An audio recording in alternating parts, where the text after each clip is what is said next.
In the deep forests of Oregon, beneath a raging snowstorm, an abandoned SUV was found.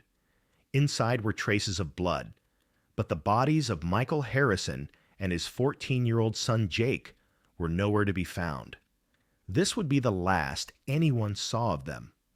Until 23 years later, when the FBI discovered something buried beneath that very same vehicle. November 15th, 1997, Saturday morning, Millfield, Oregon. 2 hours before sunrise, Michael Harrison was methodically conducting his final inspection of the blue Chevrolet Tahoe parked in his front driveway. He carefully loaded two Winchester .3006 rifles into the cargo area, along with a four-person dome tent, two sleeping bags rated for -20 degrees, and exactly 3 days' worth of canned food supplies.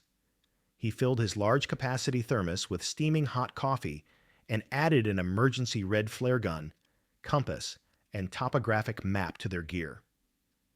This wasn't just an ordinary weekend trip. This was the first real man-to-man adventure he would share with his 14-year-old son Jake, a continuation of the hunting tradition passed down from father to son. This special trip they had been planning for so long actually carried much deeper meaning. Jake's mother, Sarah, had lost her 2-year battle with aggressive breast cancer just 1 month earlier. This devastating loss had shaken both Michael and Jake to their core. Now only the two of them remained, and they needed to strengthen the bond between them. Michael saw this weekend as an opportunity to close the distance that had opened between him and his son in recent months, and to show Jake that he would always be there for him. Both of them hoped this trip would mark the beginning of a new and stronger chapter in their lives, but neither of them knew they would never return home again, that this innocent morning would actually be their last. Jake sat at the kitchen table, examining his brand new hunting license with fascination. The plastic card gleamed in the sunlight and smelled of fresh plastic. In his official photo, he had tried to look as serious and mature as possible, but he couldn't completely hide the childlike excitement in his eyes. Michael entered the kitchen and lovingly touched his son's shoulder. "Ready, young hunter?" he asked with a smile. Jake nodded quickly, but there was a tiny tremor of nervousness in his voice. "Dad, what if we don't find any deer? What if I can't hold the rifle properly? What if I scare them away?" Michael looked at his son with understanding and gently ruffled his brown hair. "Jake, real hunting isn't just about getting results. The real point is learning to read the forest, mastering the ability to listen to nature's sounds, learning to be patient and stay focused. These skills won't just help with hunting. They'll benefit you in every area of your life. You can do this. I have confidence in you." At exactly 6:30 a.m., just as the sky was beginning to lighten, they set off. Jake had settled into the front seat, watching the outside world with curiosity. Millfield was a small but warm-hearted town of 2,147 residents. Here, everyone knew everyone else, and neighbors stayed informed about each other's lives. As Michael drove down Main Street, Mrs. Johnson out for her morning jog, Mr. Patel picking up his newspaper in front of his house, and elderly Mrs. Morrison walking her golden retriever saw them and waved in a friendly manner. All these people knew that Michael had lost his wife and wholeheartedly approved of this special time he was spending with his son. As they left the town limits behind, Michael began explaining the fundamental principles of hunting to Jake. He described in detail how to track animal trails, why wind direction was critically important, the behavioral patterns of wild animals, their feeding schedules, and most importantly, safety rules. As they headed toward the Cascade Range Mountains, the sky slowly began to be covered with dark gray clouds. The National Weather Service had issued a serious snowstorm warning for the weekend, but Michael wasn't concerned about this. He had been hunting in these mountains for exactly 35 years. He knew every trail, every stream, every cave, every steep slope, and every dangerous passage like the back of his hand. At 9:15 a.m., they made a necessary stop at the last gas station in Millfield. This was the nostalgic Phillips 66 station operated by Eddie Martinez. Eddie was a close friend from Michael's high school years, and they had a solid friendship spanning many years. The security cameras recorded the father-son duo clearly. These images would later become the last footage of them alive. While Michael bought large filter coffee, 4 high-protein granola bars, an emergency blanket, waterproof matches, and a red emergency flare kit from the counter, Jake added a Snickers chocolate bar and cold Gatorade. Eddie struck up a warm conversation with them at the register. "Where are you headed this time, Michael?" he asked with interest. "We're thinking about the Whitewater Creek area." "It's time to teach Jake real mountain hunting." Eddie turned to Jake with a smile. "First big hunting adventure, young man." Jake nodded excitedly. "Then listen to your father very carefully. There's no second person in these mountains who can read animal tracks and understand nature as well as he can." Michael spread the detailed topographic map on the counter and asked Eddie about the current condition and passability of Forest Road 46. "The road is currently open and passable for vehicles," Eddie said. "But be really careful, because according to weather reports, serious snow is definitely coming." This conversation was the last witness testimony of them being seen alive. Forest Road 46 was a narrow, extremely winding, and increasingly steep dirt road that extended directly into the heart of the Cascade Mountains. While the road initially appeared relatively wide and flat, as they progressed it dramatically narrowed and gradually became more dangerous and challenging. The chasms beside the road deepened, and giant pine trees leaned threateningly toward the road. Michael's target destination was a completely isolated hidden camping area near Whitewater Creek that was barely visible even on maps.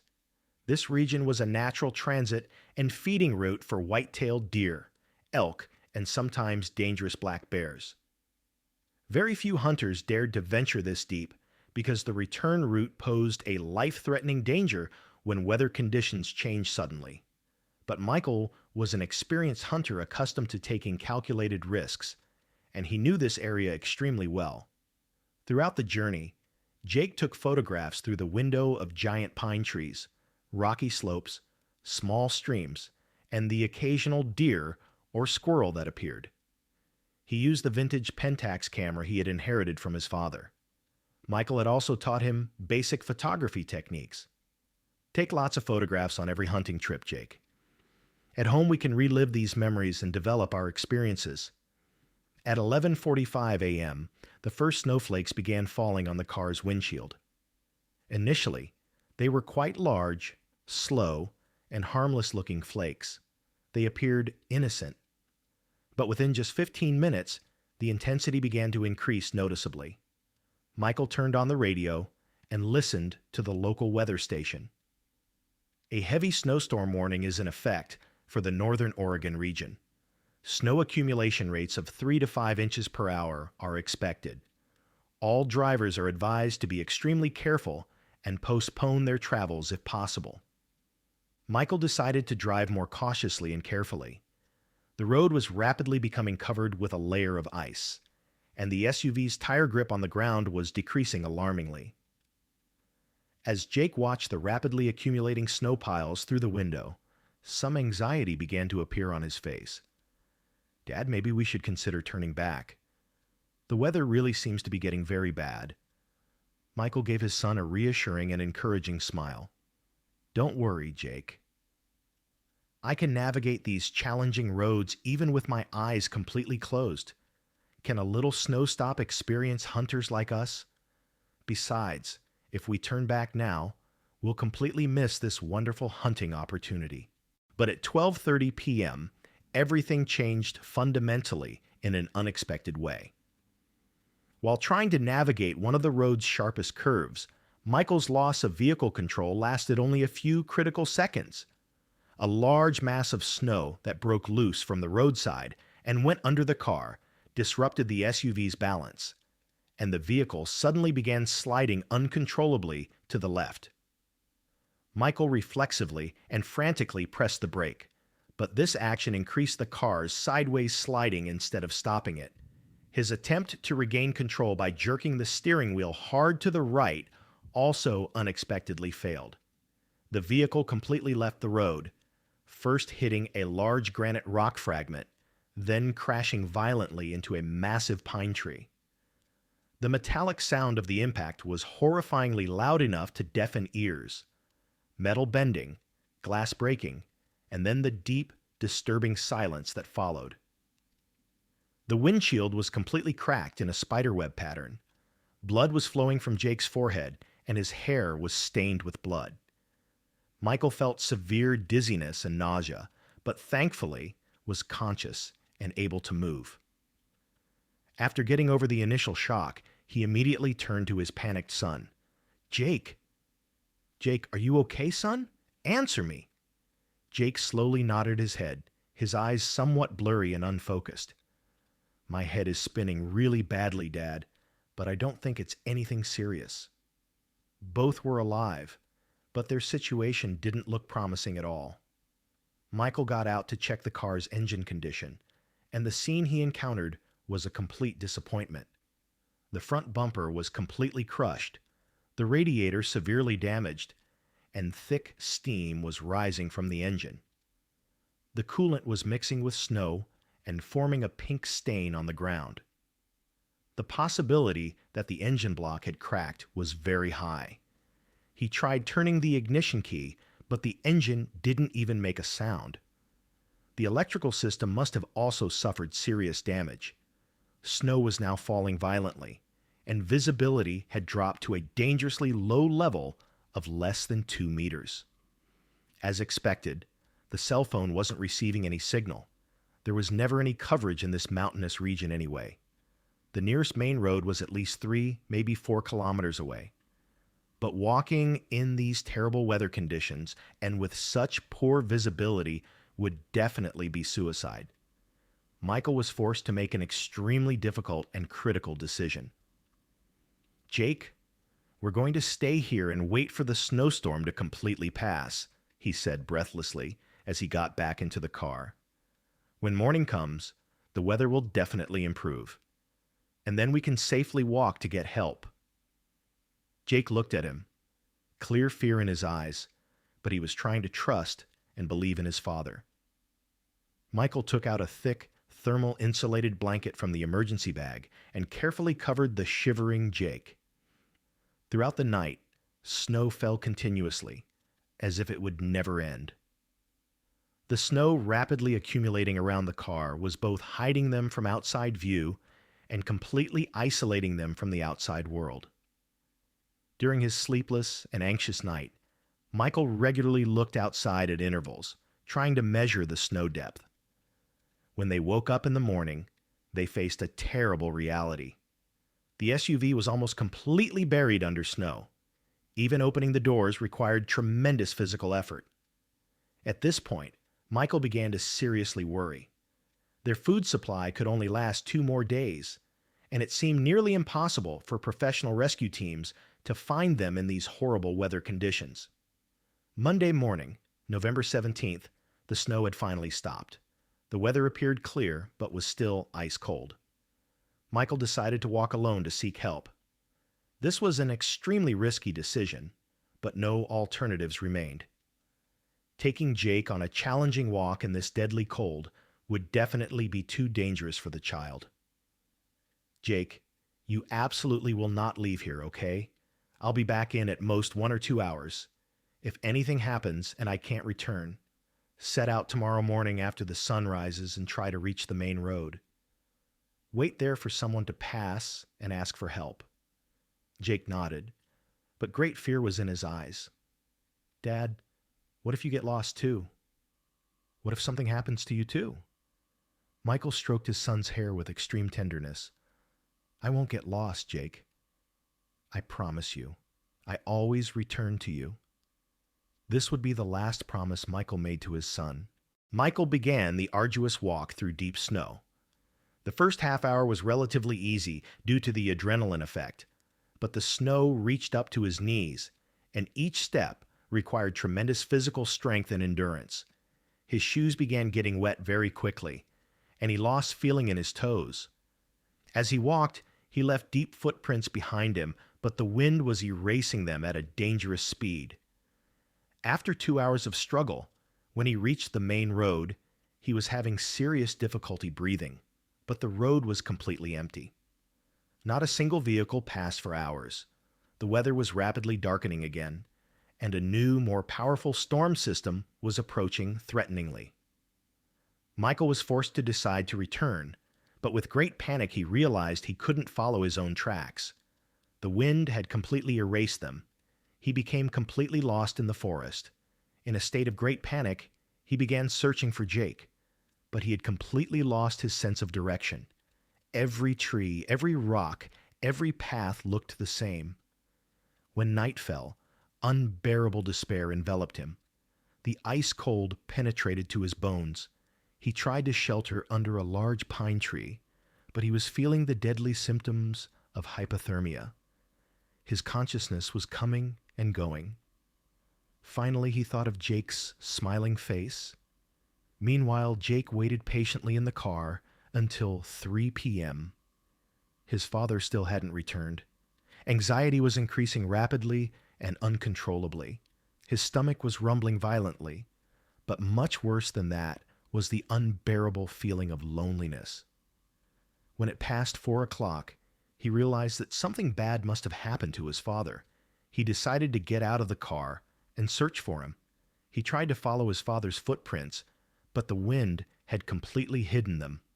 Still, he continued walking desperately. After walking for exactly 1 hour, he became completely lost in the depths of the forest. The surroundings were tremendously quiet, with only the sharp whistle of wind among the trees.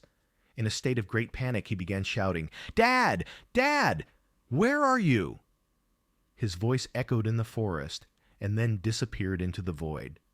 As night began to fall, he saw a faint light very far away. With all his hope, he ran toward it. Marcus Holt was a strange 35-year-old man who lived completely alone in these isolated forests.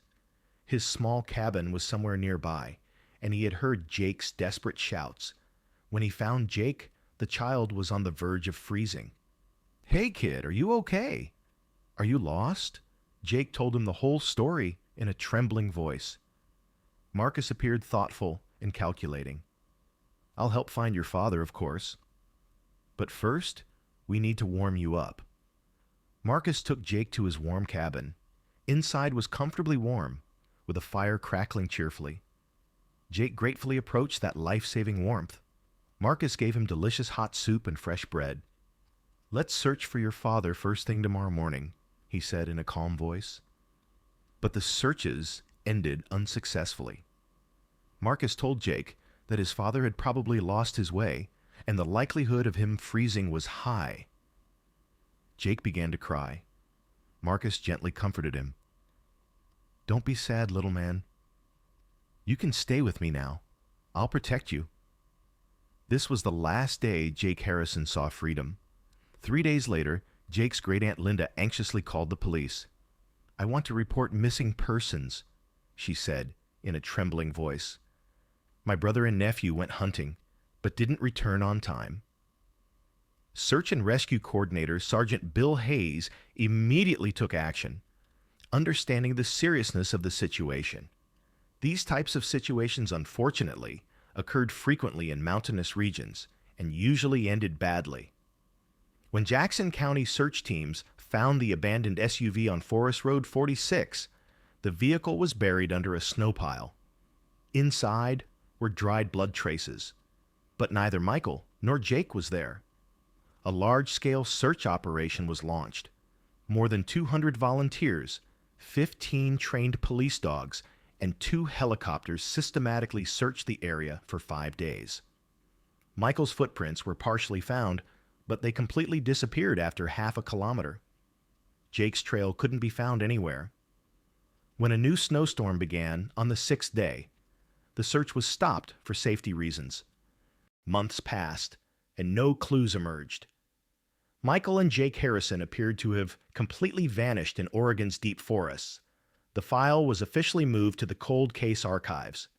The town of Millfield never forgot them, but nobody knew what had actually happened. Memorial ceremonies were held every year on the anniversary dates of their disappearance. In the summer of 2020, a strange file came to the desk of FBI Oregon Office Cold Case Specialist Agent Sarah Chen. Experienced Forest Ranger Jim Wheeler had noticed something abnormal during a routine patrol in the Harrison case area. That old SUV was still there, but someone had recently dug beneath the vehicle.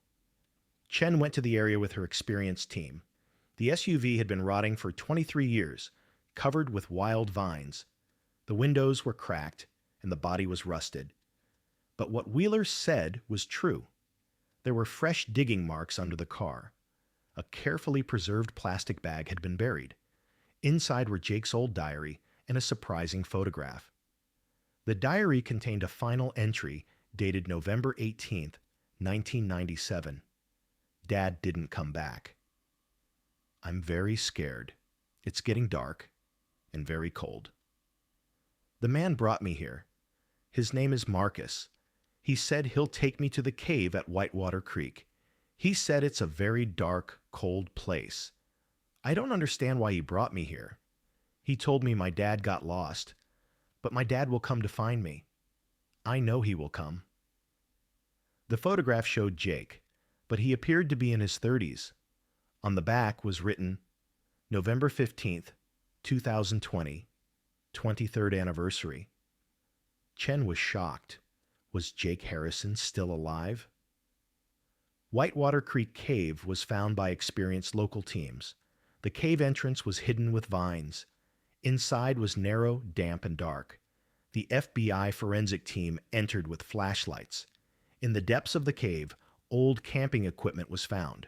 Rotted sleeping bags, canned goods, torn clothes, and the most shocking discovery, human skeletal remains.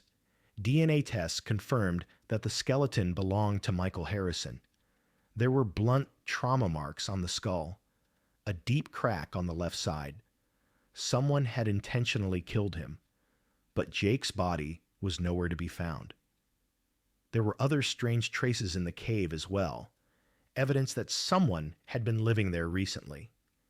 Canned goods dated 2019 and 2020, modern blankets, a latest model flashlight, and old magazines from 2018 to 2019. Chen examined the magazines in the cave one by one. Time, Newsweek, National Geographic. All had been published within the last 5 years. Someone was regularly using this cave as a shelter, and that someone was most likely Jake Harrison. But where was he now? Why had he abandoned the cave? The FBI began investigating all suspicious individuals who had lived in this area in 1997. Old files were searched, archives were scanned, and living witnesses were questioned again. Most people had died or moved away from the area. But one name consistently emerged, Marcus Holt.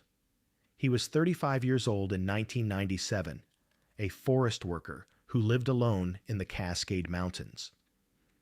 Police records showed a child molestation charge in 1995, but he had never been convicted due to insufficient evidence. The complaining family's child had reportedly begun exhibiting age-inappropriate behaviors. The FBI investigation focused on Holt's former address. He had lived in an isolated cabin just 5 kilometers from Whitewater Creek, but the cabin had been abandoned for 3 years. Neighbors said he had died in 2017. But before his death, they noted that he was frequently seen with a young man in recent years. I think it was his son, explained neighbor Dolores Pine. He was very quiet, never spoke. Marcus called him Jack, but according to official records, Marcus Holt never had any children. Chen requested Holt's death certificate from Multnomah County. He had died of natural causes from a heart attack in February 2017. But 1 week before his death, he had withdrawn a large amount of money from the local Wells Fargo bank, $50,000 in cash. He had emptied all his savings from the bank. It was unknown to whom he gave the money or where he stored it. These money transfer records could also be related to Jake's mysterious survival. The critical discovery came in December 2020. The new property owner who bought Holt's old house discovered a secret room in the basement while restoring the house. Behind the wall was a small area that had been carefully hidden. Inside were dozens of photographs. All of them featured Jake Harrison. They were arranged chronologically from childhood to adulthood. The photographs documented Jake's 23-year growth process, and the most recent photograph had been taken very recently, probably a few months earlier. Among the photographs were also detailed notes, written in Marcus Holt's shaky handwriting. Jake is a good boy. He will never leave me. Jake turned 18 today. He can make his own decisions now, but he still stays with me. I told Jake that his father died in a hunting accident. He was very sad, but now accepts the truth.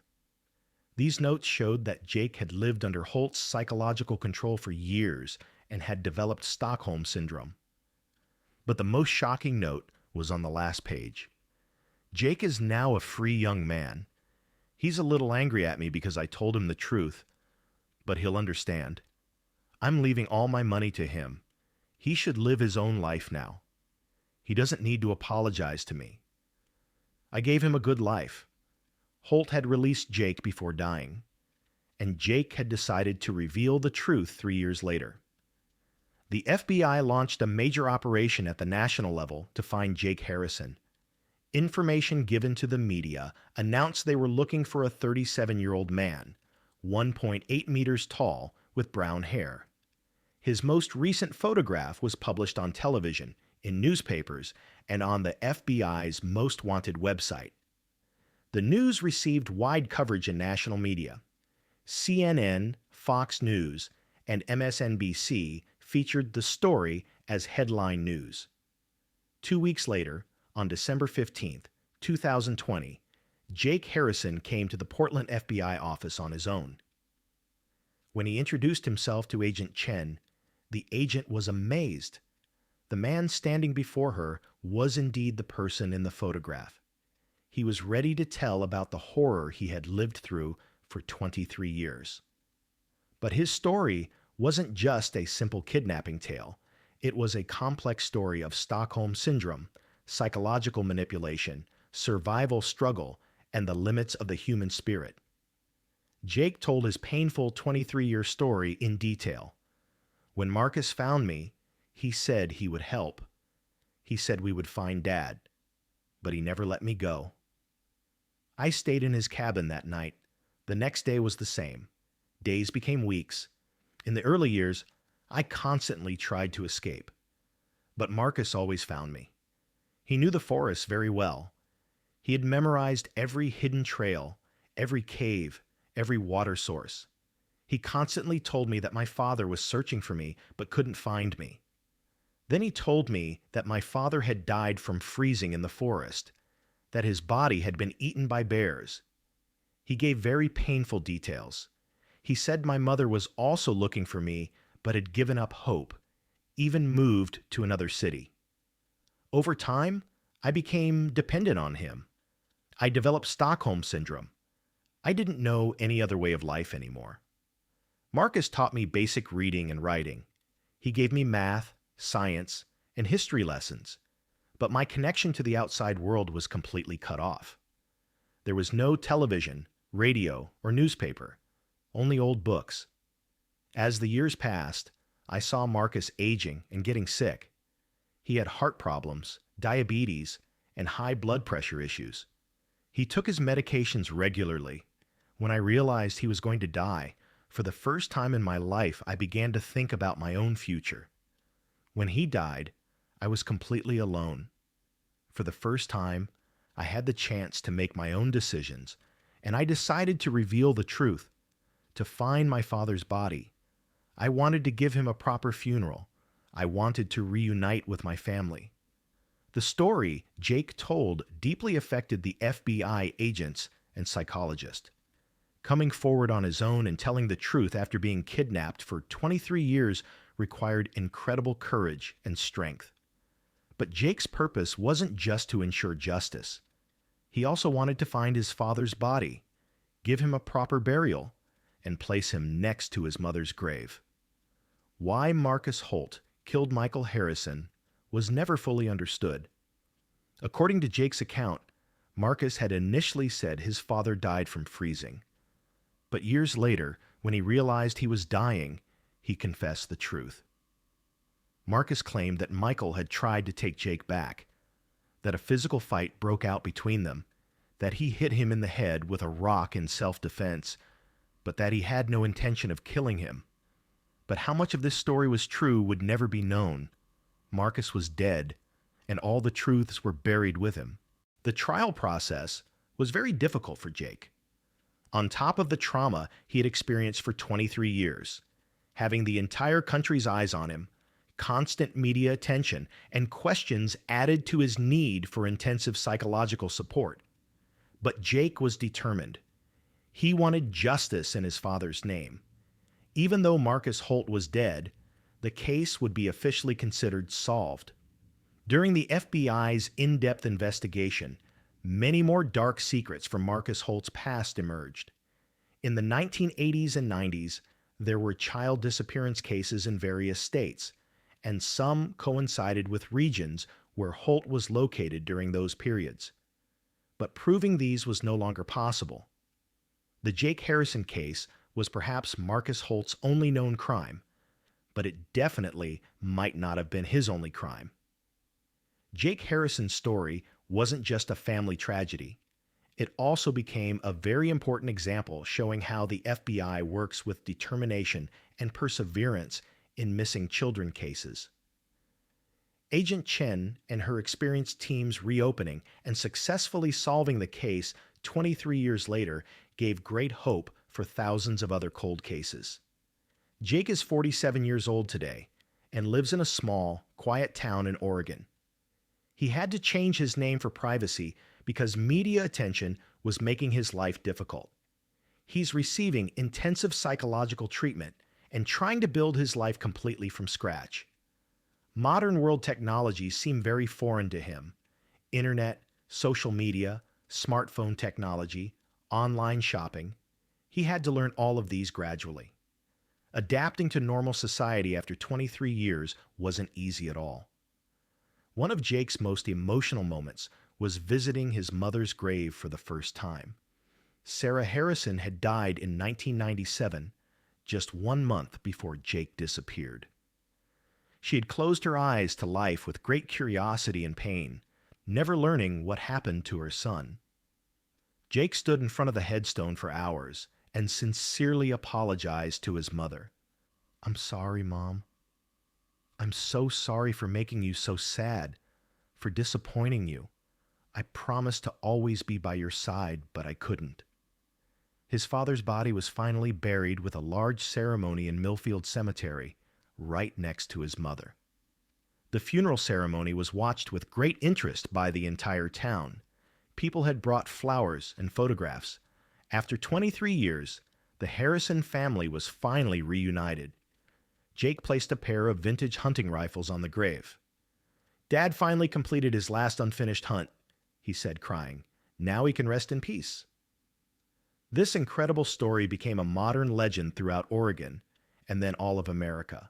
True crime podcasts, professional documentaries, and best-selling books told Jake Harrison's extraordinary story in detail. Every year, thousands of tourists visit Whitewater Creek Cave. The town of Millfield benefits economically from this increased interest, but also remembers and respectfully commemorates the great tragedy that occurred. Jake Harrison's story became a very important example, showing how the FBI works with determination, patience, and systematic approach in missing children cases.